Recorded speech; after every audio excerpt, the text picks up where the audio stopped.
Consumer protection is what the Attorney General's office is known for. I think the history of the Attorney General's office in Ohio has been one of aggressive consumer advocacy, and this is part of it. I begin by saying that last night my wife and I voted.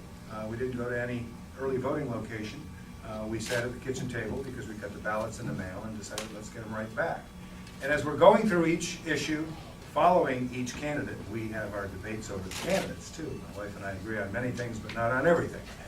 But in any event, as we've gone through that process, we get to issue 5, and she said, now this one, do I vote yes or no? I think that's a common question. She knows what she believes in, but it's complicated to determine whether you're a yes vote or a no vote. You're a yes vote.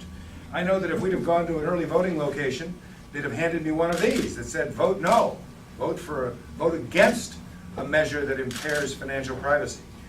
Rather, I would say vote yes. Vote yes for a measure that seeks to restrain greed, that seeks to give some consumer protection to those that otherwise are being worked over as consumers with financial needs, worked over by the greed of lenders who have no qualms about charging 391% interest.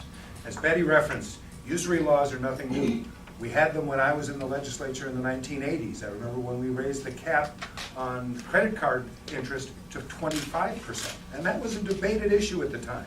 This is 28%, the new measure, the measure that you're voting yes on, to reaffirm the application of the payday lending bill. And I think that's got to be the consistent reminder. Essentially the same fraud that's been perpetrated by the industry on people who are in financial distress by charging them a 391% interest rate. That same fraud is being perpetrated on the voters when they tell people that this is a Financial Freedom Act, this is a Jobs Act. That's the measure, that's the ad that we're seeing on TV all the time, mentions nothing about usury and about abusing people from a financial interest rate standpoint. It only says it's about protecting jobs. That's nonsense. It's about protecting consumers. And I think we have every reason to encourage the retention of a law that restrains greed and that protects consumers. Bill referenced predatory lending. I think that was a scourge on Ohio for many years. We didn't have an appropriate regulatory measure. We do now with the adoption of Senate Bill 185. I did beat my head against the wall for 4 years and was very pleased working with Senator Padgett, who at the time many of you remember was my running mate when I was running that failed effort for governor.